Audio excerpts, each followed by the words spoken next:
Wir Deutschen haben eine Geschichte, die wir uns und der Welt seit über 70 Jahren erzählen.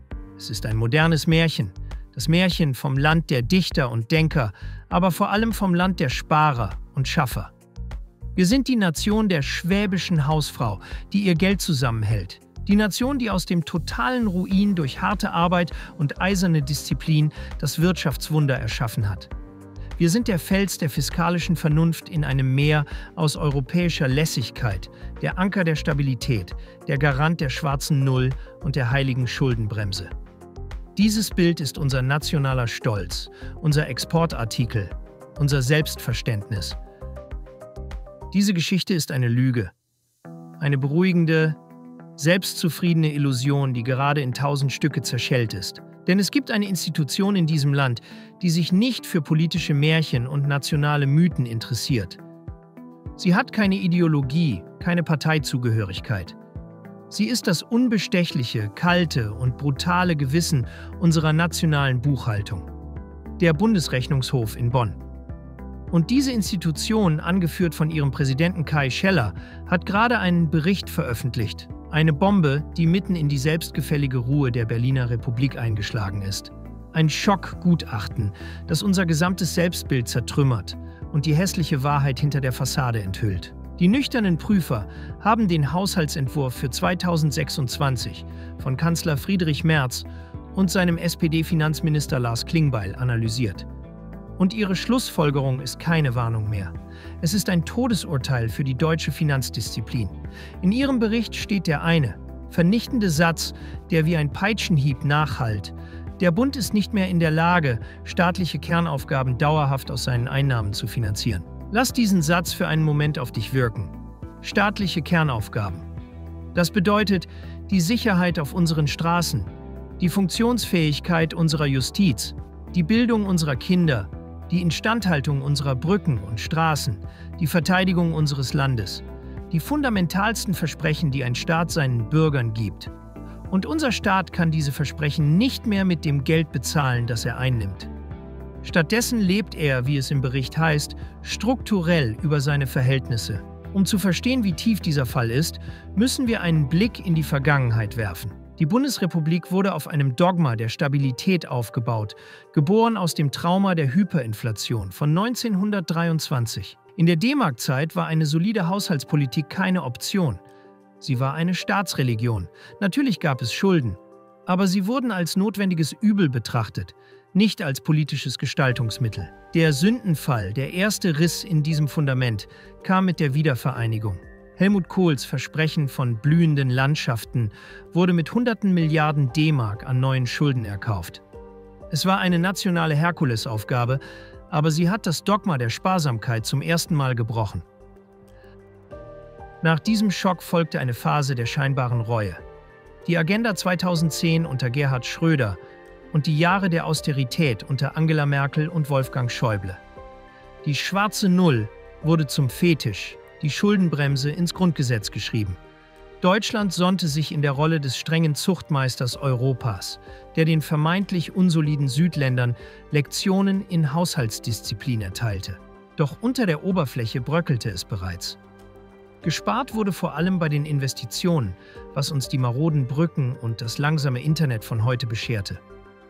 Und dann, ab 2020 mit der Corona-Pandemie und der Energiekrise, rissen alle Dämme. Die Sparsamkeit wurde über Bord geworfen, die Geldschleusen geöffnet. Und diese Flut hat uns an den Punkt gebracht, den der Rechnungshof heute so brutal beschreibt. Stell dir vor, dein eigenes Konto wäre so. Stell dir vor, du könntest deine Miete, dein Essen, die Ausbildung deiner Kinder, die absoluten Grundlagen, nicht mehr von deinem Gehalt bezahlen. Stell dir vor, du müsstest für diese Kernausgaben jeden Monat einen neuen Kredit aufnehmen, während du dir gleichzeitig teure Urlaube und Luxusgüter gönnst. Du wärst in Panik. Du wüsstest, du steuerst auf den persönlichen Bankrott zu. Genau das ist die Lage der Bundesrepublik Deutschland. Die Zahlen sind die Fieberkurve eines schwerkranken Patienten. Im kommenden Jahr soll fast jeder dritte Euro, den die Regierung ausgibt, auf Pump finanziert sein. Die Ausgaben sind von 2019 bis 2026 um fast 75% explodiert. Ein historisch beispielloser Anstieg. Die Regierung Merz-Klingbeil plant, bis 2029 unfassbare 851 Milliarden Euro an neuen Schulden aufzunehmen. Und selbst mit dieser wahnwitzigen Summe klafft in der Planung noch eine Finanzierungslücke von 170 Milliarden Euro. Unser nationaler Schuldenberg wächst auf 2 Billionen Euro an. Um diese Zahlen zu verschleiern, werden zusätzlich sogenannte Sondervermögen geschaffen. Riesige Schattenhaushalte, die dazu dienen, die Schuldenbremse zu umgehen und das wahre Ausmaß der Katastrophe zu verschleiern. Oft hört man das beruhigende Argument: Schaut nach Japan, die haben eine Schuldenquote von über 250% und existieren immer noch. Aber dieser Vergleich ist eine gefährliche Beruhigungspille. Japans Schulden werden fast vollständig von der eigenen Bevölkerung und der eigenen Zentralbank gehalten. Japan ist Herr über seine eigene Währung. Deutschland ist Teil der Eurozone. Unsere Schulden werden international gehalten. Wir sind von den Zinsentscheidungen der EZB und dem Vertrauen der globalen Märkte abhängig. Der Weg, den wir gehen, ist nicht der Japans. Es ist der Weg, den uns Italien und Frankreich seit Jahrzehnten vorgemacht haben. Wir haben mit dem Finger auf die angebliche Misswirtschaft in Rom und Paris gezeigt. Jetzt kopieren wir ihr Drehbuch und geben dabei unseren wichtigsten Wettbewerbsvorteil auf: unsere finanzielle Solidität. Der Preis für diese Schuldenorgie ist bereits eingepreist: erheblich steigende Zinsausgaben. Die Prüfer warnen, dass ab 2029 fast jeder 8. Steuereuro nicht für neue Brücken, bessere Schulen oder eine stärkere Bundeswehr verwendet wird, sondern direkt an die Gläubiger fließt, nur für Zinsen. Stell dir deine Lohnabrechnung vor. Der erste Tag jeder Arbeitswoche, der ganze Montag, arbeitest du nicht mehr für dich, nicht für die Zukunft des Landes. Du arbeitest nur noch, um die Zinsen auf alte Schulden zu bezahlen, die eine unverantwortliche Politik angehäuft hat. Und was ist die Antwort der Regierung auf diese drohende Katastrophe? Es ist, so die Prüfer, das Prinzip Hoffnung. Die bloße vage Hoffnung auf einen Wirtschaftsaufschwung. Eine Haltung, die der Lage nicht angemessen sei. Und wie bezahlt ein Staat, der süchtig nach Ausgaben ist, am Ende seine Rechnungen? Wie füllt eine Regierung, die sich weigert zu sparen, die gigantischen Löcher, die sie selbst gegraben hat? Man erzählt dir das Märchen vom Wirtschaftsaufschwung, vom Prinzip Hoffnung. Aber tief im Inneren wissen die Architekten dieser Krise, dass Hoffnung keine Schulden tilgt. Es gibt nur eine Antwort, die Politiker in solchen Situationen immer geben. Eine Antwort, die so alt ist wie die Steuern selbst. Sie kommen zu dir. Sie greifen in deine Tasche. Tiefer und brutaler als je zuvor. Die Party der letzten Jahre, finanziert mit deinen zukünftigen Einnahmen, wird bald zu Ende sein. Und dann wird die Rechnung präsentiert. Sei bereit für eine neue Ära der finanziellen Repression. Es wird nicht bei einer einzigen Steuererhöhung bleiben. Es wird ein Trommelfeuer sein. Ein kreativer, verzweifelter Angriff auf jeden Aspekt deines Vermögens und deines Einkommens. Man wird das alte Lied von der Reichensteuer singen. Man wird so tun, als könnte man die Party bezahlen, indem man nur die oberen 10.000 zur Kasse bittet. Diejenigen, die ihren gerechten Anteil leisten sollen. Aber sie vergessen zu erwähnen, dass diese Leistungsträger in Deutschland bereits eine der höchsten Steuer- und Abgabenlasten der Welt tragen. Sie vergessen zu erwähnen, dass Kapital mobil ist. Es geht dorthin, wo es willkommen ist, und es flieht von dort, wo es bestraft wird. Das Ergebnis wird nicht die Sanierung des Haushalts sein, sondern die Vertreibung der produktivsten Köpfe und des investitionsfreudigsten Kapitals. Wenn das nicht reicht, und es wird nicht reichen, kommt der nächste Schritt, die Vermögensteuer.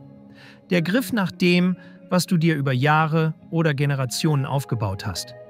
Dein Haus, für das du jahrzehntelang gearbeitet hast, deine Ersparnisse, dein kleines Aktiendepot für die Rente. Plötzlich ist es nicht mehr deins allein. Der Staat wird zum stillen Teilhaber deines Lebenswerks und verlangt jedes Jahr seinen Anteil, egal ob du Gewinne machst oder nicht. Es ist die Bestrafung des Sparens und der Vorsorge. Und dann kommt der Angriff auf das Herzstück unserer Wirtschaft, den deutschen Mittelstand. Die Erbschaftssteuer für Familienunternehmen. Man wird die Steuerbegünstigungen für die Übergabe des Betriebs an die nächste Generation als ungerechtes Privileg brandmarken und streichen. Das Ergebnis? Söhne und Töchter können das Lebenswerk ihrer Eltern nicht mehr übernehmen, weil sie die Erbschaftssteuer nicht aus der Portokasse bezahlen können. Sie werden gezwungen sein zu verkaufen, oft an ausländische Konzerne und Finanzinvestoren, die den Betrieb zerschlagen und die Arbeitsplätze ins Ausland verlagern. Es ist die Zerstörung von Generationenkapital im Namen einer scheinheiligen Gerechtigkeit. Und glaube nicht, dass irgendetwas sicher ist. Sie werden kreativ werden. Eine Sonderabgabe auf Immobilien? Ein Lastenausgleich 2.0? Eine höhere Besteuerung von Gold- und Kryptowährungen? Jeder Vermögenswert, den du besitzt, um dich und deine Familie vor der Inflation und dem Versagen des Staates zu schützen, wird ins Visier der staatlichen Geldeintreiber geraten. Die Botschaft ist klar: Es gibt kein Entkommen. Jeder Euro, den du besitzt, ist nur eine Leihgabe des Staates, die er sich jederzeit zurückholen kann. Das ist die unausweichliche Konsequenz einer Politik, die das Ausgeben über das Erwirtschaften stellt. Der Rechnungshof legt den Finger aber nicht nur in die Wunde. Er zeigt auch, wo das Fett sitzt, das man abschneiden könnte. Er fordert nachhaltige Einsparungen und einen Fokus auf die Kernaufgaben. Subventionen müssen hinterfragt werden, Investitionen müssen endlich Vorrang vor reinen Konsumausgaben haben. Und er deckt die Heuchelei der Regierung schonungslos auf. Man verspricht beim Personal zu sparen. Gleichzeitig sind im öffentlichen Dienst aktuell 30.000 Beamtenstellen unbesetzt. Das sind über 10%. Die Regierung könnte ihr Sparziel erreichen, indem sie einfach nichts tut und die Stellen nicht nachbesetzt. Stattdessen bläht man den Apparat weiter auf. Das vernichtende Fazit der Prüfer ist eine letzte Warnung vor dem Abgrund. Die strukturellen Haushaltsprobleme lösen sich nicht im bloßen Vertrauen auf eine künftige positive wirtschaftliche Entwicklung. Die Geschichte vom soliden, sparsamen Deutschland ist zu Ende. Wir sind nicht mehr der Anker der Stabilität. Wir sind ein Land, das seine Zukunft auf Pump finanziert und die Rechnung an die nächste Generation weiterreicht. Ein Land, das es sich leistet, Milliarden für Sozialausgaben und Subventionen in alle Welt zu verteilen, während die eigene Infrastruktur verrottet. Die Zeit der Ausreden ist vorbei. Die Party ist vorbei, die Gläubiger klopfen an die Tür. Und die Rechnung, die sie präsentieren, werden wir alle bezahlen müssen. Bist du Unternehmer, Freiberufler oder Investor? Zieht es dich schon lange ins Ausland? Mach heute den ersten konkreten Schritt in eine Zukunft mit mehr Geld und mehr Freiheit. Buche ein Beratungsgespräch mit Sebastian und seinen Kollegen. Unsere Kanzlei unterstützt Mandanten wie dich dabei, deine Steuerlast legal zu reduzieren, Vermögen aufzubauen und zu schützen und deine persönliche Freiheit zu maximieren. Profitiere jetzt von unserem Fachwissen und unserem Netzwerk. Gehe zu mandatierung.com und werde Mandant unserer Kanzlei.